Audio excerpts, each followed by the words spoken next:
Olá pessoal, nesta aula daremos início à farmacologia, que envolve os processos de absorção, distribuição, metabolização e excreção dos fármacos, além de envolver as vias de administração.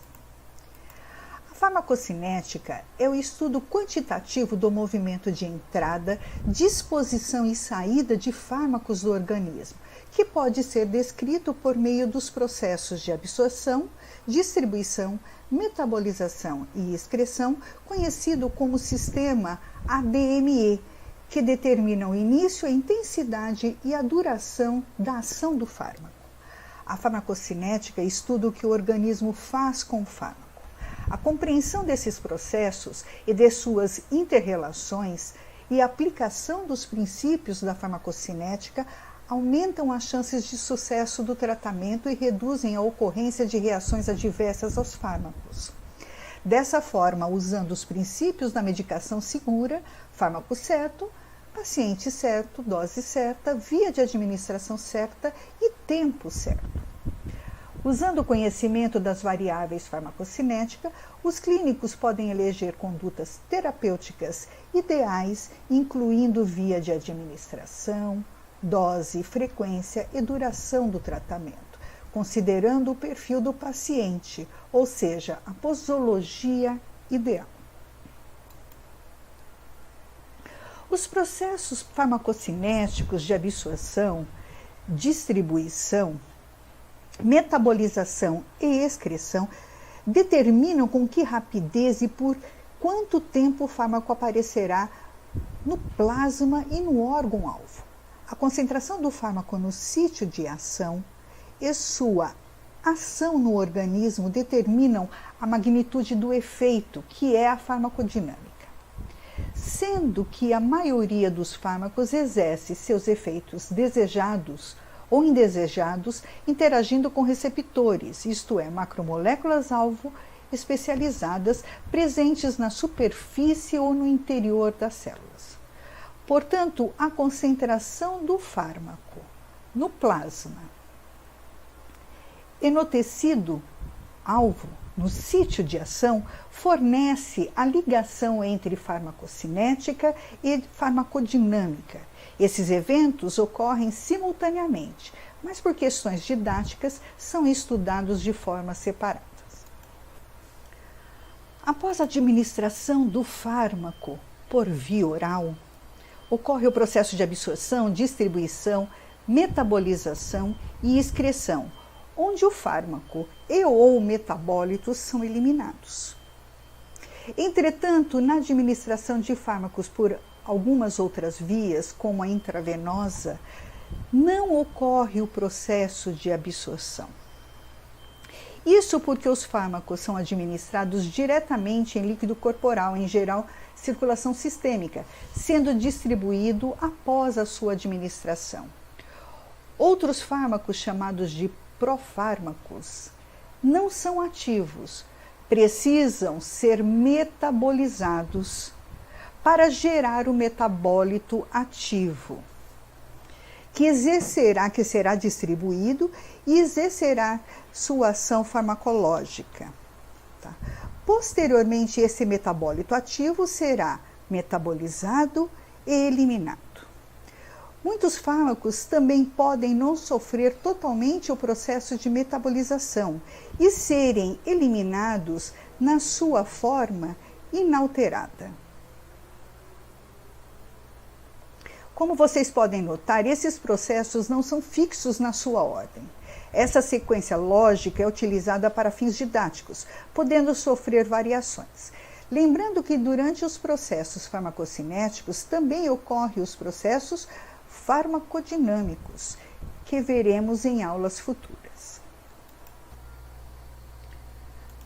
Aqui temos um esquema geral dos processos envolvidos na farmacocinética. O corpo humano limita o acesso de moléculas estranhas.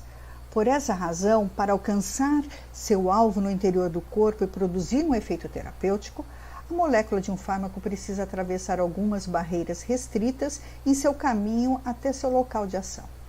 Depois da administração do fármaco, Este precisa ser absorvido e então distribuído, geralmente através dos vasos dos sistemas circulatório e linfático. Embora as barreiras físicas à passagem de um fármaco possam ser constituídas de uma camada única de células, por exemplo, no epitélio intestinal, ou várias camadas de células e suas proteínas extracelulares associadas, por exemplo, na pele, a membrana plasmática é a barreira principal.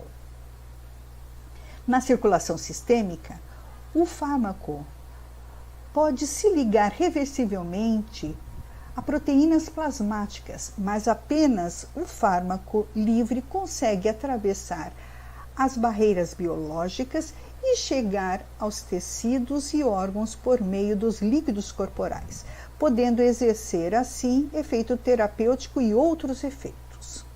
Além de atravessar as barreiras das membranas, os fármacos precisam resistir ao metabolismo, que ocorre principalmente no fígado, e à eliminação, que pode ocorrer pelos rins principalmente, mas também via sistema biliar, fezes. Entretanto, os profármacos, lembrando bem que eles precisam ser transformados, biotransformados, ou seja, metabolizados para gerar um efeito terapêutico, gerar o metabólito ativo que exercerá ação terapêutica. Muitos fármacos ainda podem se depositar em tecidos, os quais funcionam como reservatórios, por exemplo, gordura, osso. Como anteriormente mencionado, a depender da via de administração, os fármacos não sofrem o processo de absorção. Eles são administrados em um líquido corporal, plasma ou líquido cefalorraquidiano, sem passar pela membrana plasmática. Mas, mesmo por essas vias, eles precisam atravessar a membrana plasmática nos outros processos, ou seja, durante a distribuição, metabolização e excreção dos fármacos. O transporte de fármacos através das membranas celulares constituídas de uma bicamada fosfolipídica ocorre principalmente por mecanismos passivos de difusão lipídica. Além desse mecanismo, a difusão mediada por transportadores desempenha um papel importante, não somente na absorção, mas também em outros processos como na distribuição e na secreção renal e biliar, podendo ser transporte ativo ou difusão facilitada. Outros mecanismos de transporte de fármacos são a difusão aquosa de moléculas de fármacos, que ocorre, em geral, dirigida pelo gradiente de concentração do fármaco, sendo a difusão através das aquaporinas provavelmente importante na transferência de gases, como o dióxido de carbono, mas os poros têm um diâmetro muito pequeno para possibilitar a passagem da maioria das moléculas de fármacos, que geralmente excedem o seu diâmetro. E por endocitose e exocitose, não mostrado na figura, que considera o processo de inclusão de substâncias para o interior das células e exclusão para o outro lado. Na absorção, dentro desse mecanismo de endocitose e exocitose, o transporte por pinocitose é o mais importante. Algumas substâncias são tão grandes ou impermeáveis que só podem entrar nas células por meio de endocitose. A pinocitose envolve a invaginação de parte da membrana celular e a captação, dentro da célula, de uma vesícula contendo constituintes extracelulares. O conteúdo da vesícula pode, então, ser liberado dentro da célula ou expulso por exocitose no outro lado desta. Esse mecanismo parece ser importante para o transporte de algumas macromoléculas, por exemplo, a insulina, que cruza a barreira hematocefálica por esse processo, mas não para moléculas pequenas.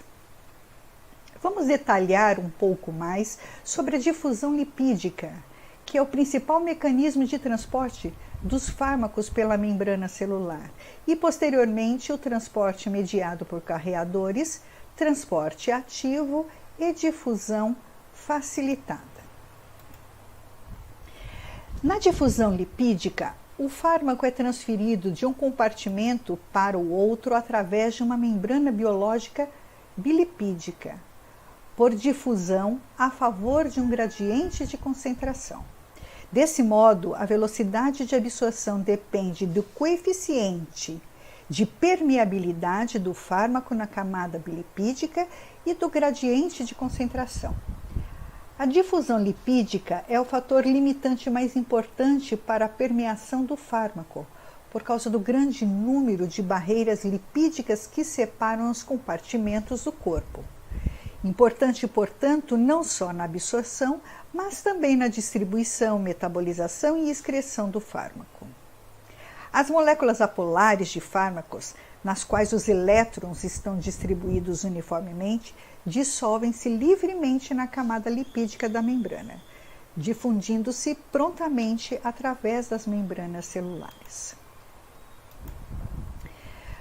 Como dito anteriormente, a velocidade de absorção depende do gradiente de concentração e do coeficiente de permeabilidade do fármaco. O coeficiente de permeabilidade do fármaco é determinado pela difusibilidade, sendo que a velocidade de difusão de uma substância depende principalmente de seu tamanho molecular, pois o coeficiente de difusão é inversamente proporcional à raiz quadrada do peso molecular.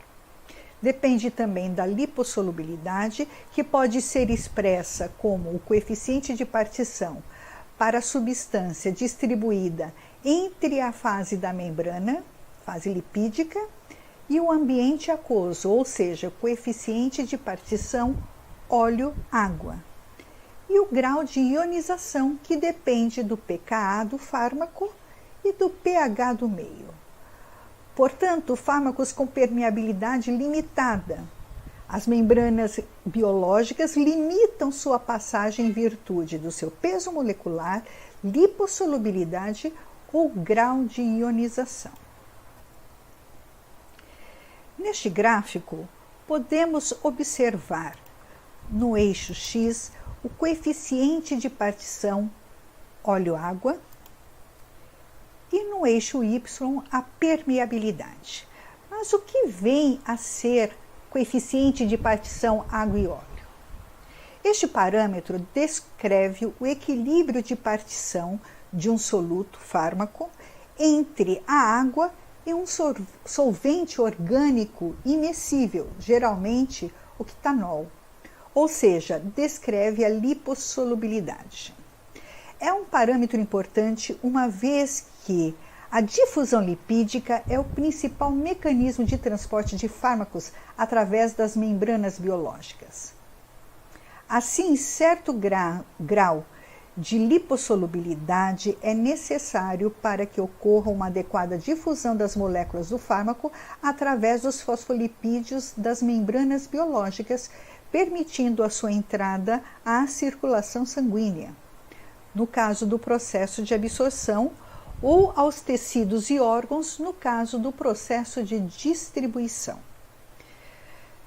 De forma simples, é o quanto o fármaco é dissolvido em óleo e em água. Imaginem um recipiente contendo metade do volume água e metade do volume óleo. Se adicionarmos, por exemplo, 1 grama de fármaco e 990 miligramas se dissolubilizar no óleo e 10 miligramas na água, dizemos que o coeficiente de partição é 990 por 10.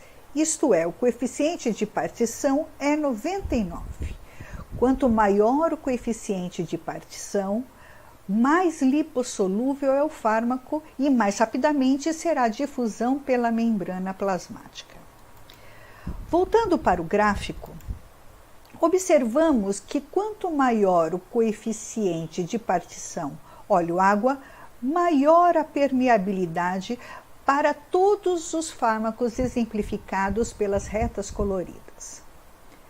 Como as barreiras lipídicas separam compartimentos aquosos, o coeficiente de partição óleo-água de um fármaco determina quão rapidamente a molécula se move entre os meios aquoso e lipídico. Também podemos notar neste gráfico que os fármacos exemplificados possuem pesos moleculares diferentes.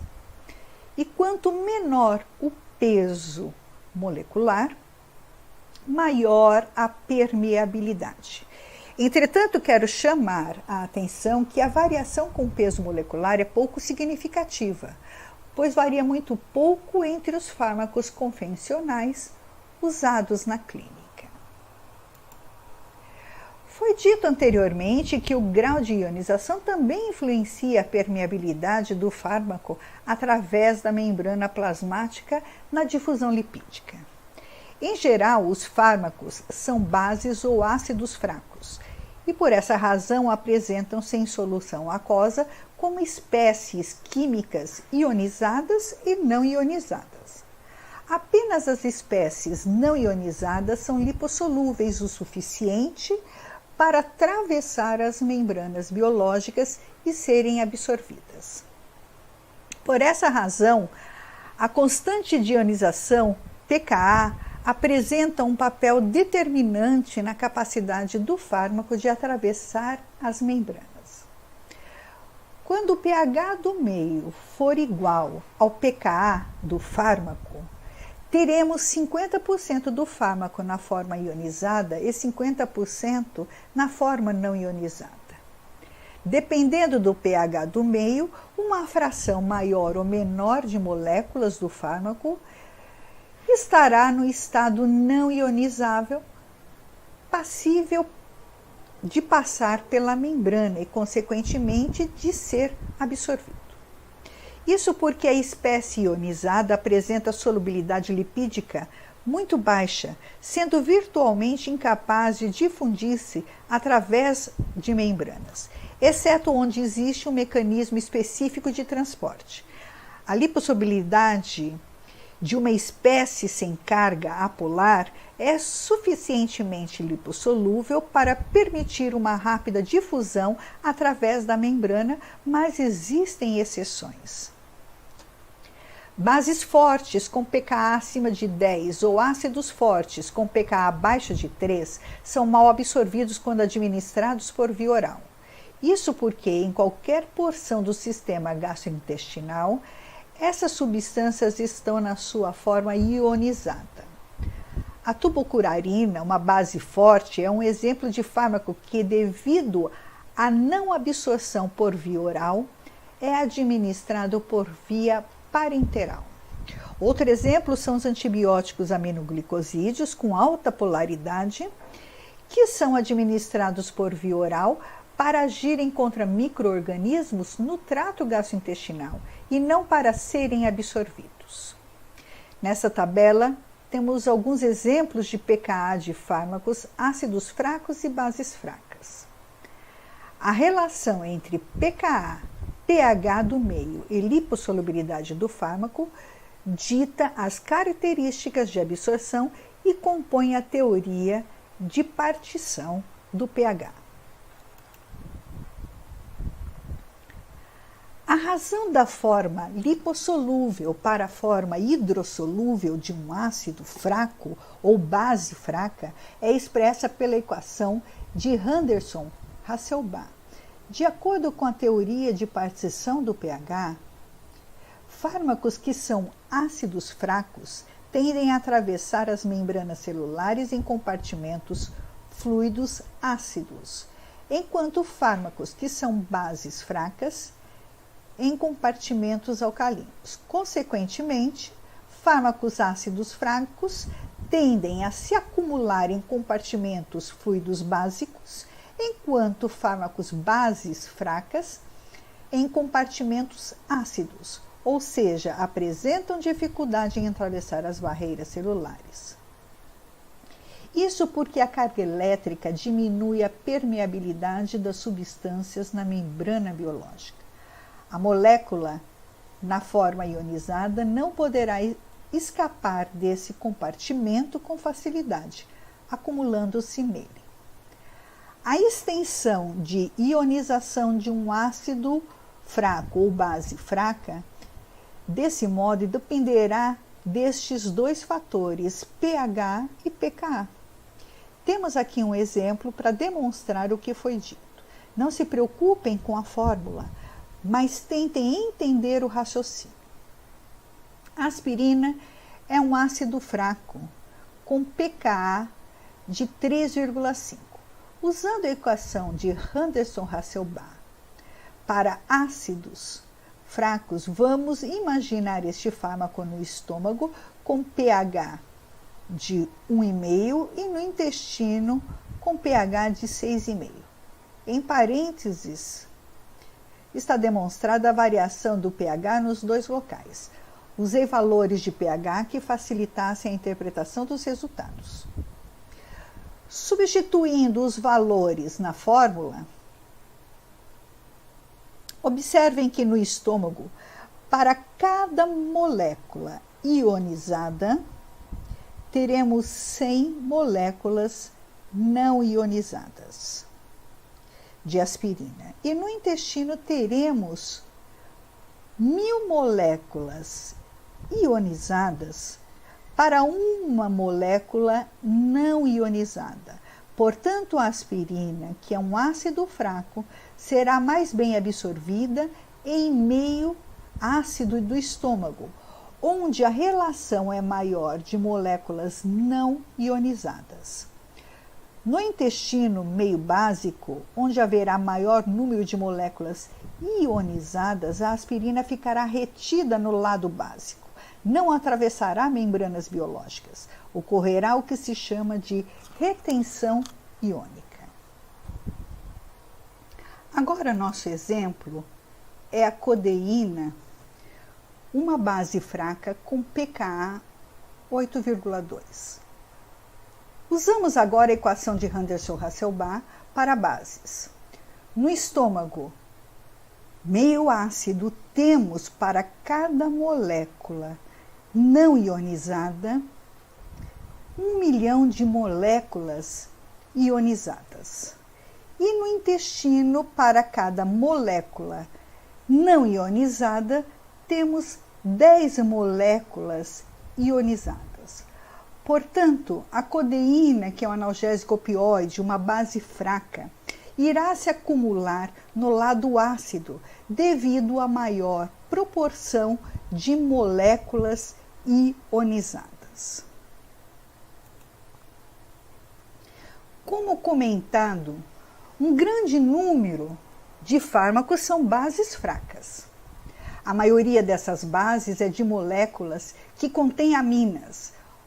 O nitrogênio de uma amina neutra tem 3 átomos associados, mais um par de elétrons não compartilhados. Os 3 átomos consistem em um carbono, designado por R, e 2 hidrogênios numa amina primária, 2 carbonos e um hidrogênio na amina secundária ou 3 átomos de carbono na amina terciária. Cada uma dessas 3 formas pode se ligar de forma reversível a um próton com os elétrons não compartilhados. Alguns fármacos têm uma 4ª ligação carbono-nitrogênio, que são as aminas quaternárias. Contudo, a amina quaternária é permanentemente carregada e não tem elétrons não compartilhados com os quais se ligar a um próton de modo reversível. Portanto, as aminas primárias, secundárias e terciárias podem sofrer protonação reversível e variar sua solubilidade lipídica com o pH. Mas as aminas quaternárias sempre estão na forma carregada pouco lipossolúvel. O O estômago e o intestino delgado apresentam diferenças importantes em termos anatômicos e fisiológicos, além do pH, como a área superficial, espessura da membrana e fluxo sanguíneo. Portanto, a partição pelo pH não é o principal determinante do local de absorção de fármacos no trato gastrointestinal. Inclusive, o pH ácido estomacal pode, em alguns casos, promover degradação local de fármacos, contribuindo para a redução da disponibilidade do fármaco após a administração oral. A enorme área de absorção das vilosidades e microvilosidades do intestino delgado ampliam muito a área superficial absortiva, comparado com a área de absorção do estômago, que é muito menor. Além disso, o estômago não apresenta espessura epitelial que facilite a transferência de fármacos para a circulação, diferente do intestino delgado. Outro fator importante a se considerar é que os intestinos recebem um fluxo de sangue muito maior que o estômago, de modo que a absorção é favorecida. Desse modo, o principal local de absorção de fármacos a partir do trato gastrointestinal é o intestino delgado, em particular o duodeno. Independente do fármaco ser uma base fraca ou um ácido fraco, a absorção ocorre no intestino delgado devido a esses fatores que superam a teoria de partição do pH. Mas é possível levar vantagem com o efeito do pH na partição transmembrana de forma a alterar a excreção de um fármaco. Desse modo, a urina alcalina facilita a excreção de ácidos fracos, enquanto a urina ácida favorece a excreção das bases fracas devido ao fenômeno de retenção iônica. Observem que, para facilitar a excreção, fármacos ácidos fracos são retidos em meio alcalino e fármacos bases fracas retidos em meio ácido, o oposto ao que ocorre para aumentar a absorção. Por exemplo, o aumento do pH urinário após a administração de bicarbonato de sódio em destrana a 5% estimula a excreção urinária de ácidos fracos, como o ácido acetil salicílico, com pKa de 3,5. Outra consequência útil do fato de um fármaco estar ionizado em pH fisiológico é ilustrado pela escassez relativa de efeitos sedativos dos antagonistas dos receptores H1 da histamina de segunda geração, como, por exemplo, a loratadina. Os antihistamínicos de segunda geração são moléculas ionizadas, menos lipossolúveis, mais hidrofílicas, que não atravessam a barreira hematocefálica facilmente. Esse conhecimento tem consequências, portanto, práticas no tratamento de uma intoxicação causada por superdosagem, fazendo com que haja aceleração na taxa de eliminação. A associação de fármacos pode alterar o pH e, consequentemente, a eliminação. Exemplo é da ranitidina, um antiácido que aumenta o pH gastrointestinal e favorece a eliminação de fármacos ácidos fracos. Vamos falar agora da difusão mediada por transportadores. Os transportadores intestinais representam um importante mecanismo de absorção. É importante ressaltar que esses mesmos transportadores, além de outros, estão localizados em diferentes barreiras plasma-tecido no organismo, influenciando diretamente, além da absorção, a distribuição tecidual, a metabolização e a eliminação de fármacos, como podemos observar na figura superior. Os transportadores, representados por T, de membrana, desempenham várias funções nas vias farmacocinéticas, estabelecendo assim os seus níveis sistêmicos. Os níveis dos fármacos frequentemente determinam os efeitos farmacológicos terapêuticos e adversos. Esses transportadores estão ilustrados na figura inferior para o transporte através do intestino delgado, absorção, nos rins e fígado, envolvido com metabolização e eliminação, e células endoteliais capilares cerebrais que formam a barreira hematoencefálica. Quando consideram o transporte dos fármacos, os farmacologistas geralmente enfatizam os transportadores que fazem parte de duas superfamílias principais: transportadores ABC e transportadores LSC. As proteínas ABC, em sua maioria, pertencem à família de transportadores ativos primários, que dependem da hidrólise do ATP para bombear ativamente os seus substratos através das membranas. Entre os transportadores da superfamília ABC mais bem conhecidos estão as glicoproteínas P, também denominado MDRI, mas também a bomba de sódio-potássio ATPase, que é alvo farmacológico de fármacos digitálicos como digoxina, utilizado na insuficiência cardíaca. A superfamília SLC inclui os genes que codificam transportadores facilitadores, onde não há necessidade de energia, e também transportadores ativos secundários, que são acoplados a íons. Com o transporte ativo secundário, o transporte de um soluto através de uma membrana biológica contra o seu gradiente de concentração é energeticamente impulsionado pelo transporte de outro soluto que segue seu gradiente de concentração. Dependendo da direção de transporte do soluto, os transportadores ativos secundários são classificados em simportes ou antiportes. Entre os transportadores da superfamília SLC,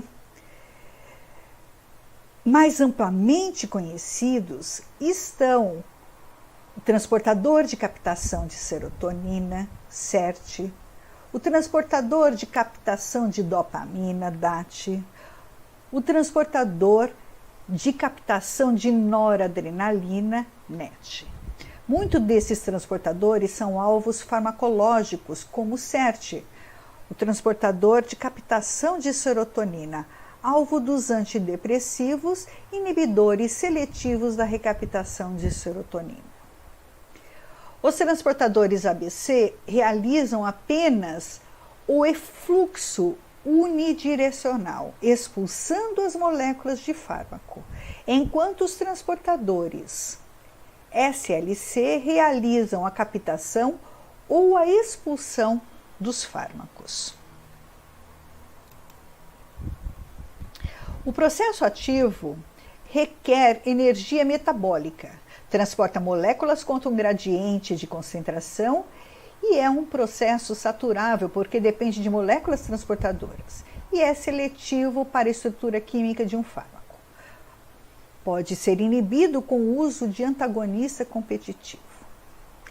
As moléculas transportadoras que participam do transporte ativo dos fármacos pertencem à superfamília ABC, que são os transportadores ativos primários, que requerem energia da hidrólise do ATP, e a superfamília SLC, os transportadores ativos secundários que utilizam energia armazenada em um gradiente de íons e realizam simporte e antiporte, como mostrado na figura.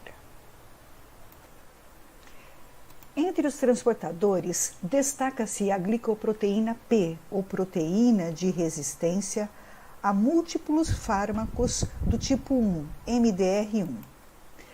transportador de efluxo altamente expresso na membrana apical dos enterócitos ao longo do trato gastrointestinal, na membrana dos canalículos biliares dos hepatócitos, nas células tubulares renais e outras importantes barreiras, plasma-tecido, como cérebro, testículos e placenta.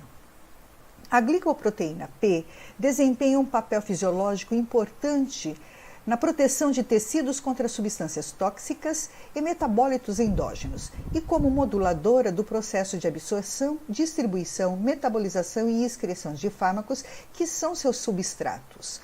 A maioria dos transportadores ABC transporta compostos do citoplasma para o exterior da célula, ou seja, realizam efluxo, ou para dentro de algum compartimento intracelular, retículo endoplasmático, mitocôndrias, peroxissomos.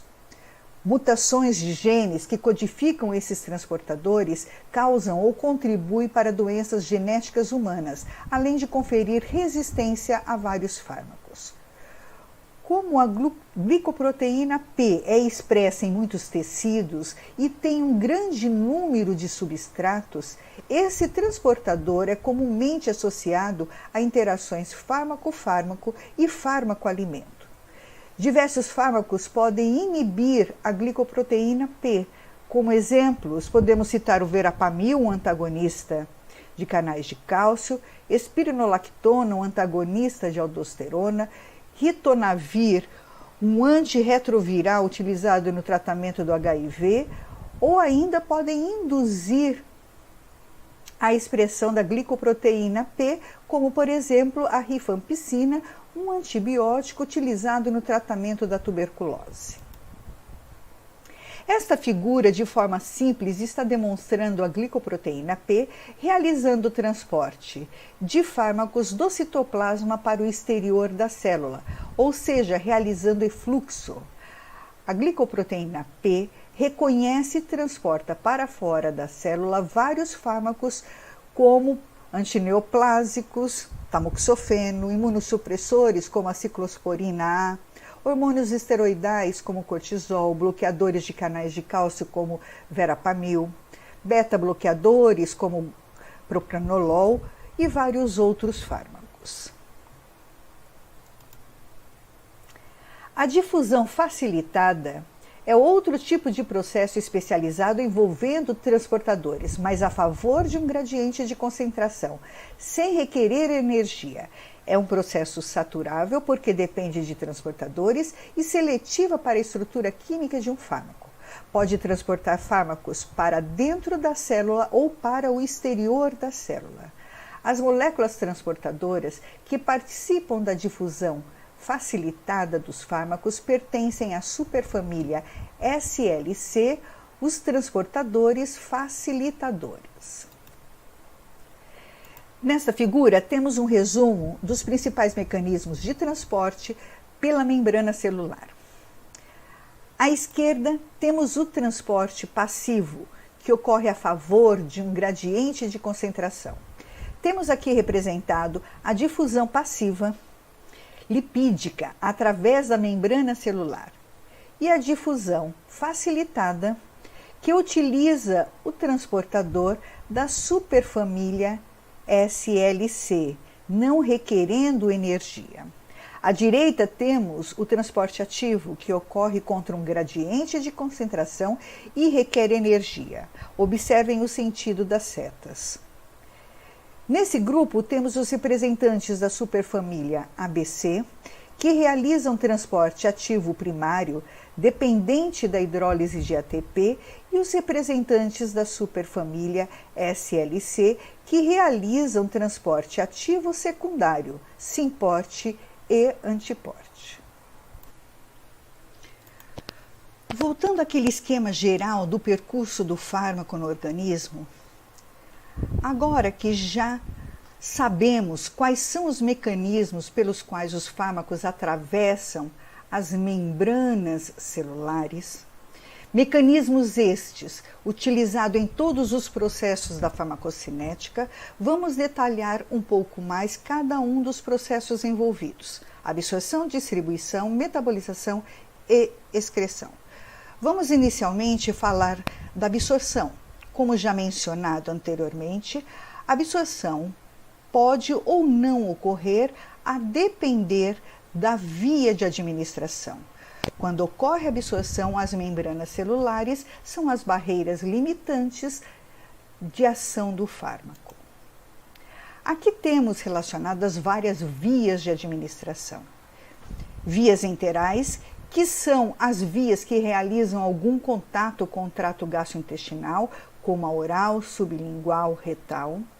As vias tópicas, como respiratória, cutânea, geniturinária, entre outras, e as vias parenterais, como intravenosa, intramuscular, subcutânea, entre outras.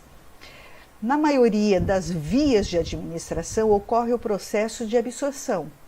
Entretanto, nas vias onde o fármaco é administrado em líquidos corporais, sangue ou líquido cefalorraquidiano, não ocorre o processo de absorção, como na intravenosa, intraarterial e intratecal.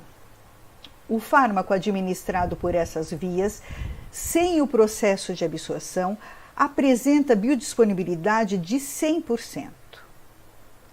Nem sempre o local de administração do fármaco é o local onde ocorre o processo de absorção, como, por exemplo, na administração oral. A absorção ocorre prioritariamente na mucosa intestinal. Embora não sejam vias de administração, mas a presença de cáries, lesões cutâneas, podem aumentar o processo absortivo de fármacos a depender da via de administração.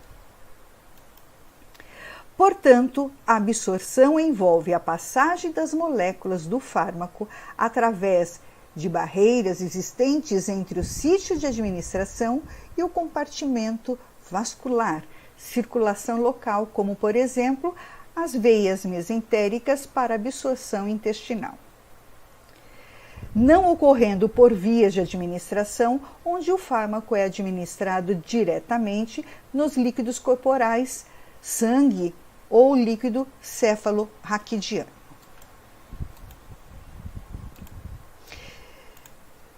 Vimos que para a maioria dos fármacos, os que realizam difusão passiva, a permeabilidade é fator importante, determinada pela difusibilidade, lipossolubilidade e grau de ionização.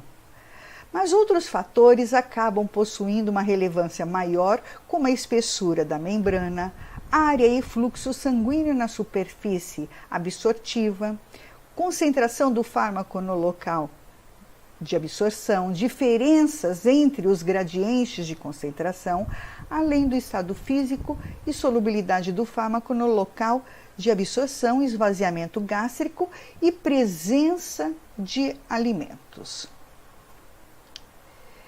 Neste gráfico, temos o resultado de um experimento demonstrando que a absorção ocorre principalmente no intestino delgado.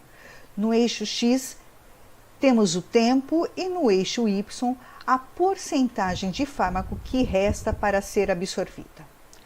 O ácido salicílico é um ácido fraco com pKa de 3. Observem que após a administração desse fármaco por via oral, ele foi mais rapidamente absorvido no intestino, em roxo, e não no estômago, com pH ácido, em azul. Isso porque, como comentado, a área de absorção do intestino é maior devido às vilosidades, menor espessura da membrana e também maior fluxo sanguíneo. Além disso, no estômago, há uma camada de muco que cobre o epitélio gástrico e no intestino temos a presença de moléculas transportadoras. Sendo assim, o grau de ionização tem importância menor na absorção, mas de grande valia na intoxicação. Aqui um outro experimento mostrando a absorção de ranitidina, um antiácido. Eixo X, temos o tempo e no eixo Y a concentração plasmática de ranitidina. As bolinhas azuis indicam que a ranitidina foi administrada no estômago.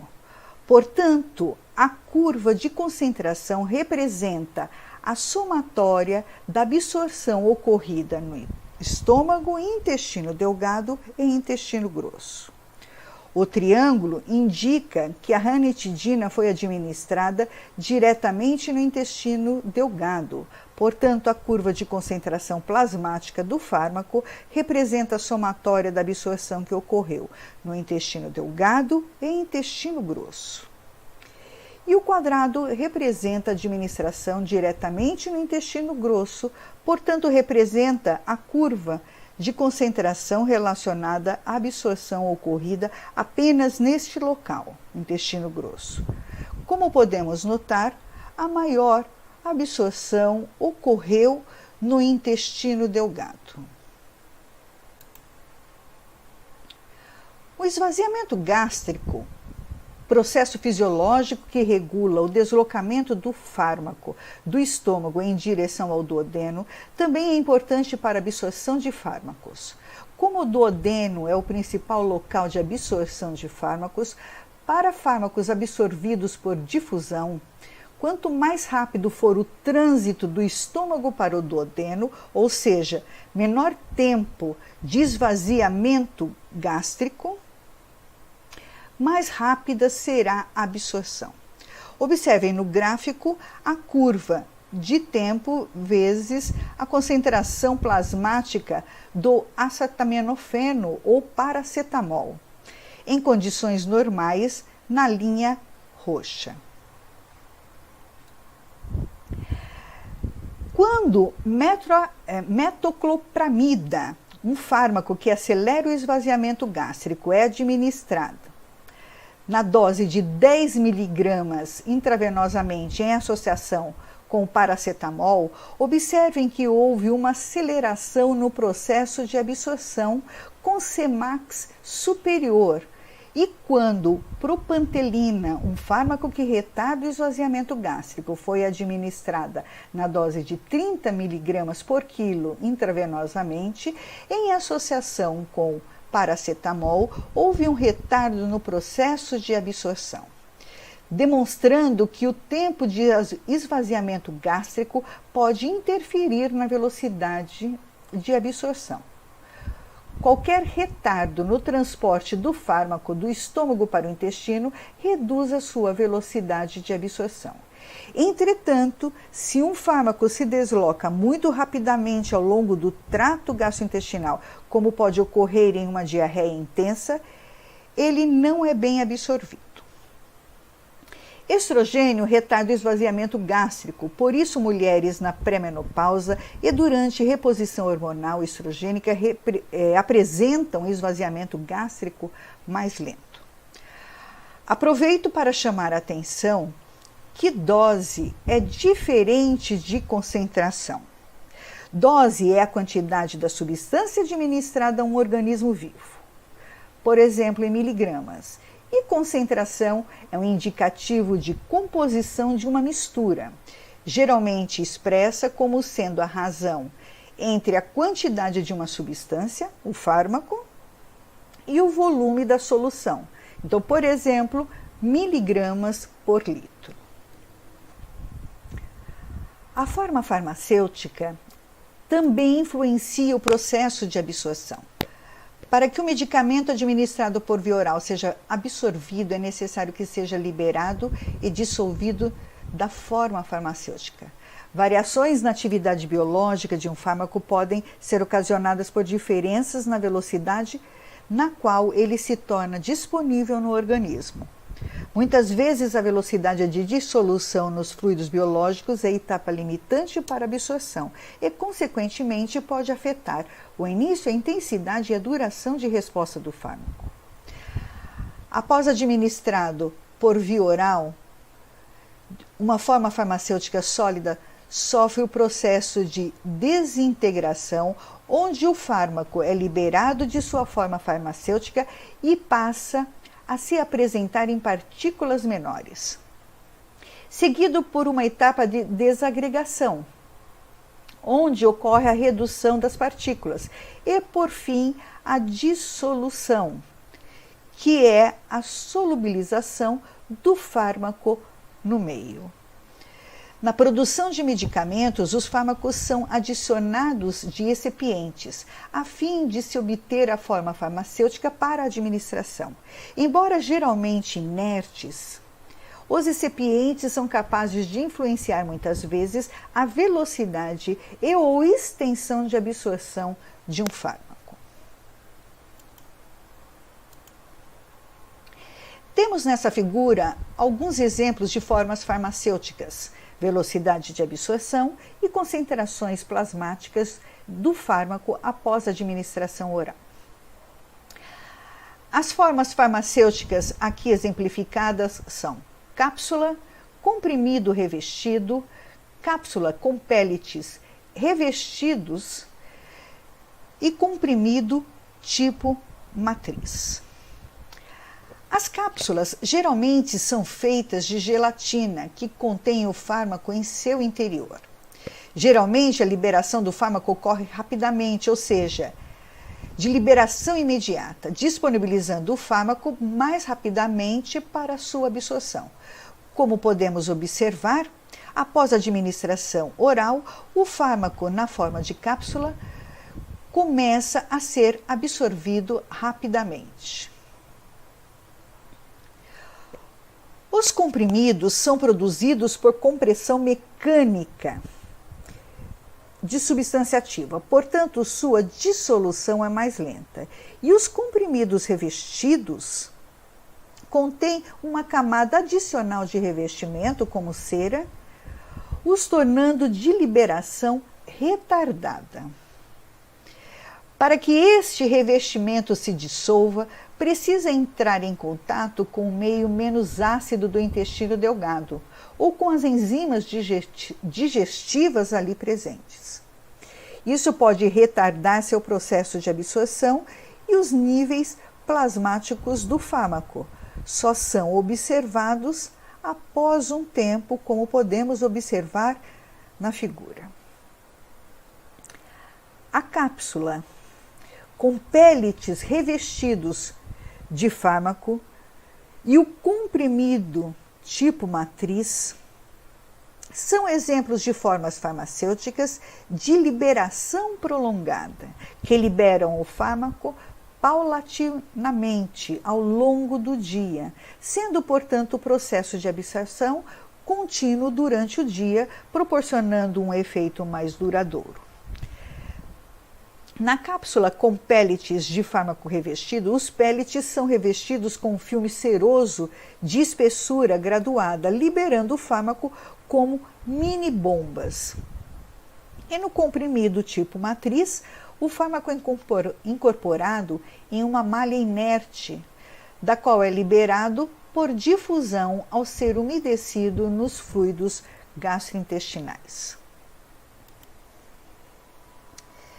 Neste gráfico, podemos observar os níveis plasmáticos do analgésico tramadol após a administração oral em voluntários sadios. Notem que a forma farmacêutica de liberação imediata, em azul, alcança níveis plasmáticos rapidamente com um maior pico de concentração, o maior Cmax. A forma farmacêutica de liberação prolongada, em amarelo, mantém níveis plasmáticos adequados ao longo do dia, requer administração menos frequente se comparada à imediata, aumentando consequentemente a adesão do paciente ao tratamento. Também reduz as oscilações na concentração sanguínea do fármaco, evitando níveis subterapêuticos ou tóxicos. Notem que a dose administrada para manter os níveis plasmáticos adequados ao longo do dia é maior que a de liberação imediata. Normalmente, os efeitos dos fármacos estão diretamente relacionados com as concentrações plasmáticas. Portanto, quando se deseja uma resposta imediata, usa-se uma forma farmacêutica de liberação imediata, mas no tratamento de manutenção pode-se usar uma forma farmacêutica de liberação prolongada. Na absorção oral, destaca-se o metabolismo pré-sistêmico, também denominado de efeito de primeira passagem, como um processo importante na modulação da disponibilidade biológica do fármaco. Para acessar a circulação sistêmica, é necessário que o fármaco administrado por via oral vença o pH estomacal, as bactérias presentes na flora intestinal e enzimas que podem inativá-lo na parede intestinal. As moléculas de fármaco que são absorvidas no duodeno são então transportadas pelos vasos mesentéricos em direção à veia porta hepática e acessam o fígado antes de chegar à circulação sistêmica, o que pode reduzir de forma importante a quantidade de fármaco que chega, ou seja, a fração biodisponível do fármaco, já que essa primeira passagem pelo fígado pode ocasionar metabolização do fármaco. Apesar de ter sido absorvido, o fármaco não se torna disponível para exercer efeito farmacológico, pois as concentrações plasmáticas do fármaco intacto na circulação sistêmica e nos tecidos são baixas. Também não podemos deixar de mencionar que, mesmo após a absorção, por ação de transportadores de efluxo nos enterócitos, a disponibilidade do fármaco é diminuída. Para compensar a perda de parte da dose administrada, fármacos que sofrem efeito de primeira passagem importante são administrados em doses maiores pela via oral, para assegurar a obtenção de concentrações suficientes para o efeito farmacológico pretendido. Mas vale ressaltar que para os profármacos, essa passagem pelo fígado é importante, visto que são fármacos inativos que necessitam da metabolização para gerar um metabólito com atividade farmacológica. Quando o fármaco é administrado pela via intravenosa, como aqui demonstrado, não ocorre esse efeito pré-sistêmico, sendo sua biodisponibilidade de 100%. Como podemos notar nesta figura, a quantidade de fármaco que chega à circulação sistêmica é inferior à dose administrada devido ao efeito de primeira passagem, diminuindo a biodisponibilidade do fármaco. Mas o que é biodisponibilidade? A biodisponibilidade mede a velocidade e extensão com as quais um fármaco atinge a circulação sistêmica. Em farmacocinética, o que se leva em consideração é apenas a extensão, ou seja, a quantidade do fármaco que chega à circulação sistêmica, sendo avaliado, portanto, o fator de biodisponibilidade, cujo símbolo é F. Quando se compara a biodisponibilidade por via oral com a via intravenosa, temos um fator de biodisponibilidade entre 0 e 1, ou 0 e 100%, já que na via intravenosa a biodisponibilidade é 1, ou seja, de 100%. Na clínica, vários são os exemplos de fármacos com baixo fator de biodisponibilidade. Exemplo, o alisquireno, inibidor da renina, com fator de biodisponibilidade de 0,026, ou seja, 2,6% apenas do fármaco está biodisponível na circulação sistêmica. Entretanto, este fármaco é eficaz quando administrado por via oral, apesar da baixa biodisponibilidade. O efeito de primeira passagem pode ser evitado em grande extensão pelo uso de comprimidos sublinguais e em menor extensão pelo uso de fármacos por via retal. A absorção pela mucosa oral, após a administração sublingual, tem importância especial para alguns fármacos, apesar do fato de a superfície disponível para absorção ser pequena. A drenagem venosa da boca é realizada pela veia cava superior, que desse modo escapa da circulação porta. Por essa razão, um fármaco administrado por via sublingual é absorvido nesse local e protegido do metabolismo rápido no intestino e na primeira passagem pelo fígado. Cerca de 50% do fármaco que é absorvido pelo reto também não passa pelo fígado, e assim o metabolismo de primeira passagem é menor. Entretanto, a absorção retal pode ser irregular e incompleta e alguns fármacos podem causar irritação na mucosa retal. Outro aspecto importante que pode afetar a disponibilidade de fármacos é a presença de alimentos, uma vez que eles podem alterar o pH intestinal e a solubilidade do fármaco. Enquanto a absorção de alguns fármacos é reduzida com os alimentos, outros fármacos são mais bem absorvidos quando administrado com dietas ricas em gordura, em virtude do aumento da solubilidade. Assim, é importante conhecer o efeito dos alimentos na absorção desses fármacos para garantir a sua adequada utilização clínica. Neste gráfico, observamos a curva de concentração plasmática em função do tempo de dois medicamentos de liberação prolongada de nifedipina, que é um antagonista de canais de cálcio, em jejum e após a refeição. Observem que as concentrações plasmáticas após a administração do medicamento Adalat em jejum e após refeição, linhas azul escuro e verde, não apresentaram diferenças significativas, portanto não sofrendo interferência dos alimentos na sua absorção. Mas a concentração plasmática do medicamento Coral aumentou significativamente após refeição quando comparado ao jejum. Temos aqui um outro exemplo, a gliclazida, um fármaco utilizado no tratamento da diabetes. Não apresentou variações na concentração plasmática, que denota que não houve alteração na sua absorção, quando administrada em jejum ou com alimentos. Outro exemplo, podemos observar neste gráfico, a presença de alimento gorduroso aumentou o processo de absorção do antifúngico posaconazol em suspensão e sua biodisponibilidade sistêmica, quando comparada à administração com um alimento pouco gorduroso ou em jejum.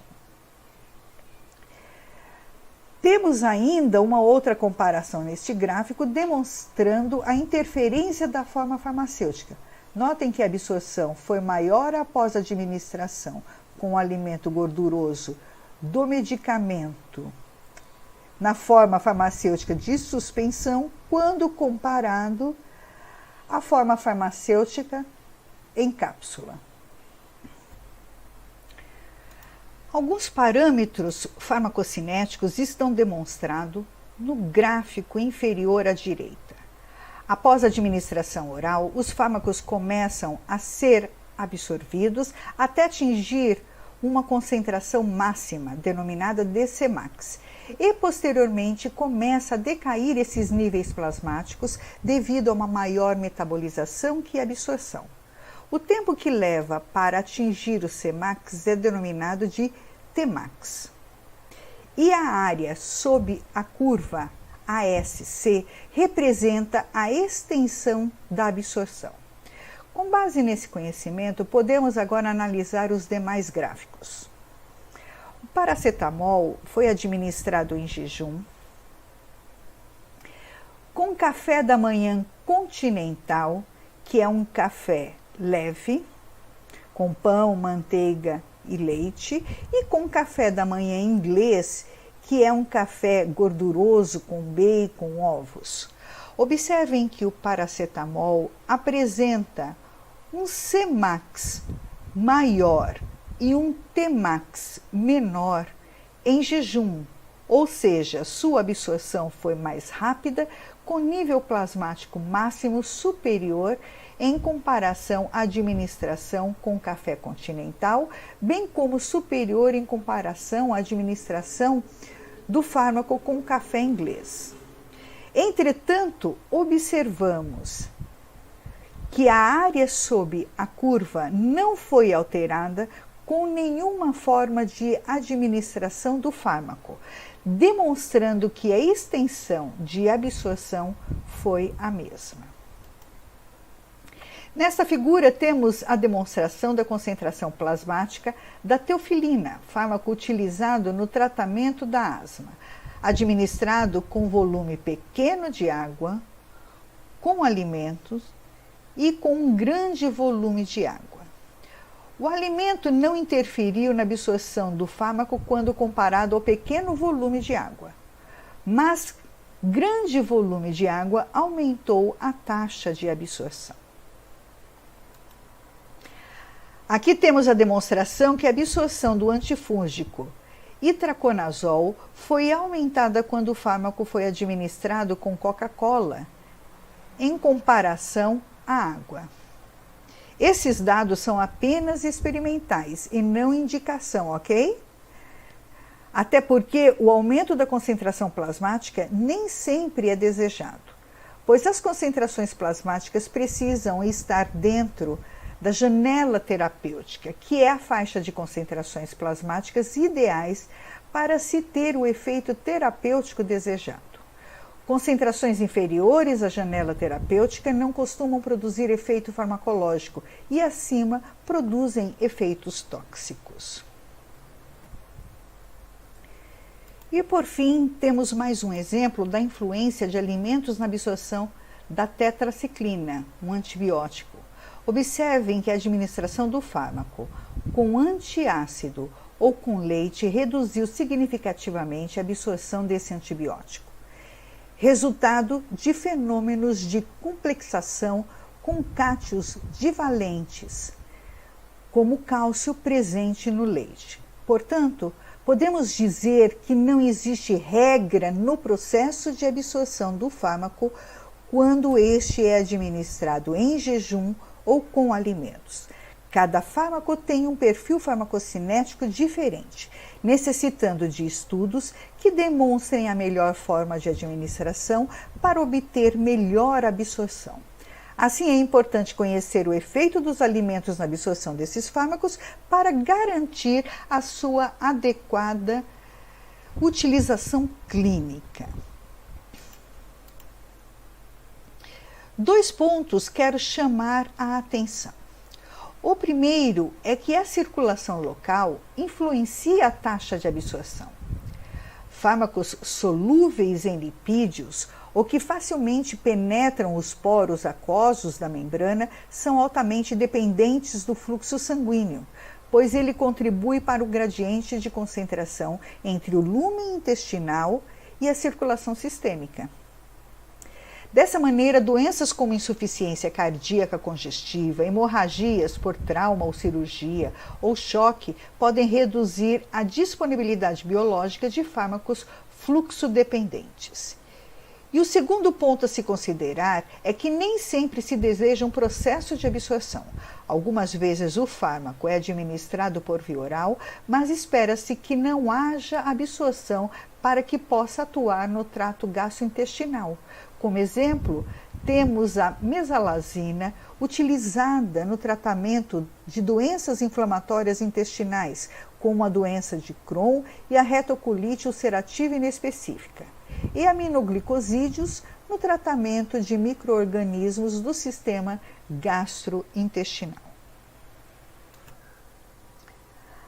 Após a chegada do fármaco à circulação sistêmica, ele precisará sair deste local e ser distribuído para os diferentes tecidos do organismo para chegar aos sítios alvos e efetivamente exercer seu efeito terapêutico.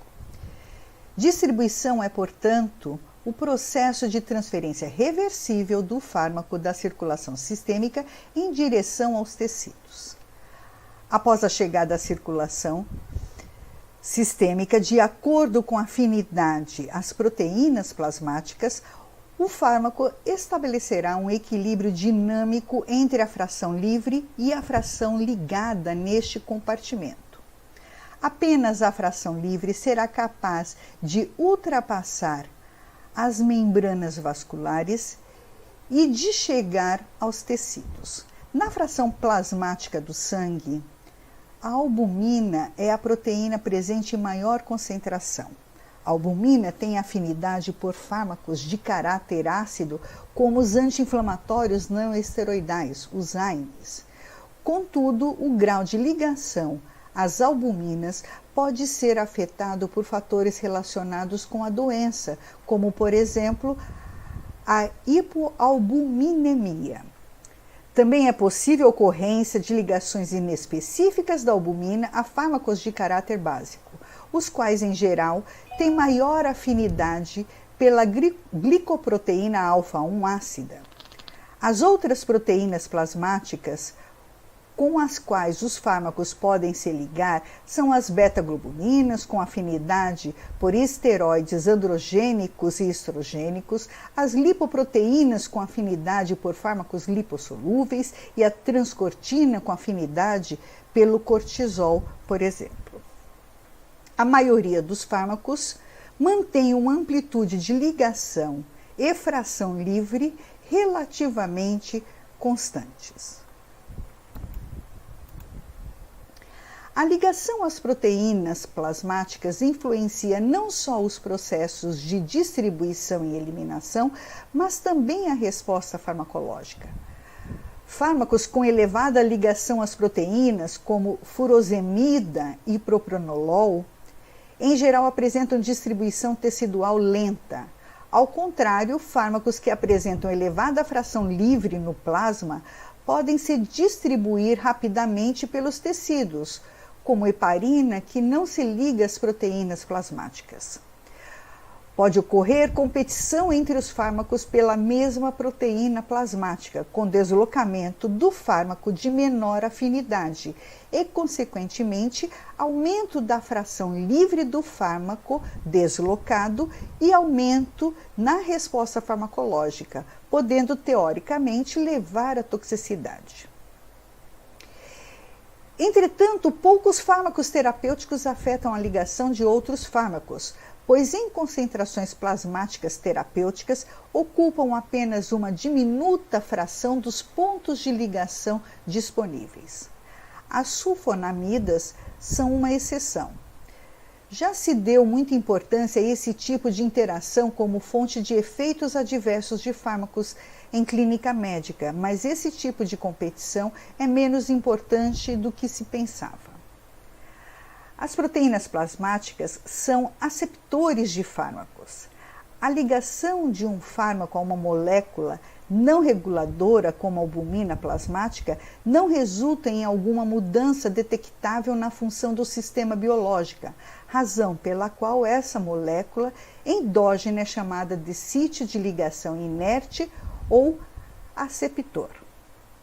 Para funcionar como um receptor, uma molécula endógena deve, em primeiro lugar, ser seletiva na escolha dos ligantes, ou seja, nas moléculas de fármacos, aos quais pretende se associar. E, em segundo lugar, deve mudar sua função ao se ligar, de maneira que a função do sistema biológico seja alterada, ou seja, causar efeito farmacológico. Entretanto, essa ligação não é completamente sem significado às proteínas plasmáticas, ou seja, aos aceptores, porque ela afeta a distribuição do fármaco dentro do corpo e determina a quantidade de fármaco livre na circulação, tendo importância farmacocinética. Uma vez na circulação sistêmica, o fármaco na forma livre é distribuído aos líquidos intersticial e intracelular. Um homem de 70 quilos tem 60% de seu peso corporal total ou 42 quilos, sob a forma de água. Cada quilograma de água tem o volume de 1 litro, então seu total de água corporal é de 42 litros distribuídos no plasma sanguíneo, líquido intersticial e líquido intracelular. Quando checamos os volumes relativos dos compartimentos do corpo, o compartimento intracelular contém 2/3, aproximadamente 67%, da água corporal. O terço restante, 33%, é dividido entre o líquido intersticial, que contém cerca de 75% da água extracelular, e o plasma, que contém cerca de 25% da água extracelular. A linfa e o líquido transcelular contêm quantidades menores de água corporal. É através desse líquido corporal que os fármacos se distribuem. Chamo a atenção para o fato desse ser o volume de distribuição real de um indivíduo. Isso porque em aula futura falaremos do volume de distribuição aparente, que é um parâmetro farmacocinético.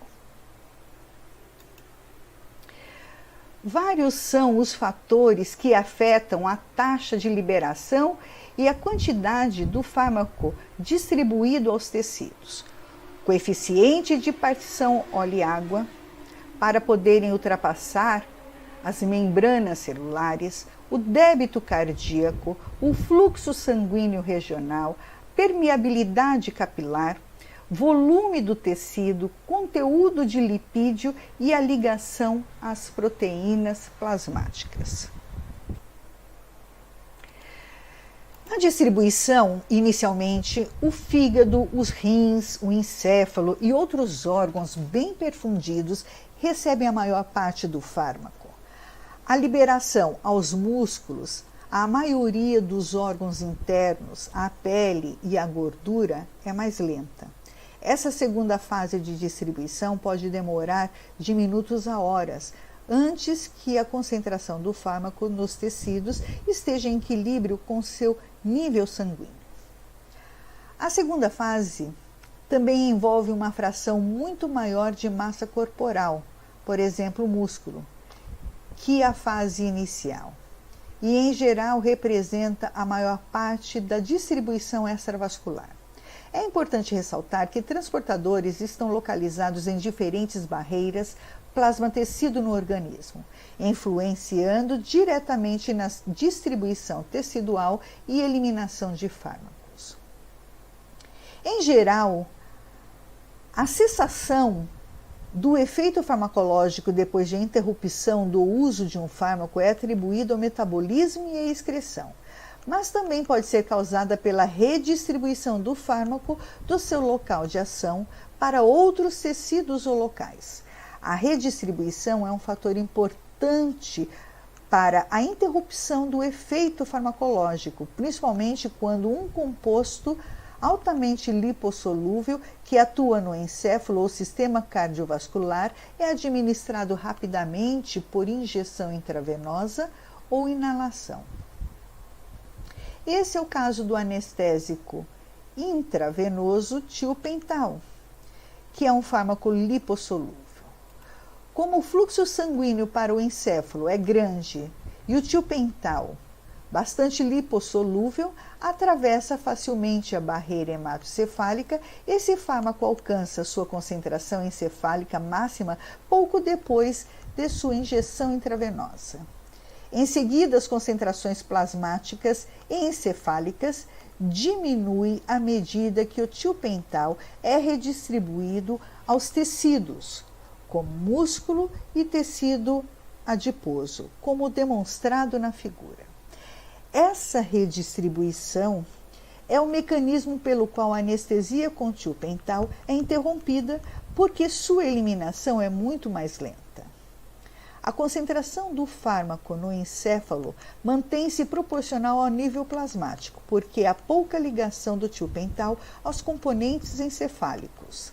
Desse modo, tanto o início quanto A cessação do efeito anestésico do tiopental são relativamente rápidos e estão diretamente relacionados com a concentração do fármaco no encéfalo.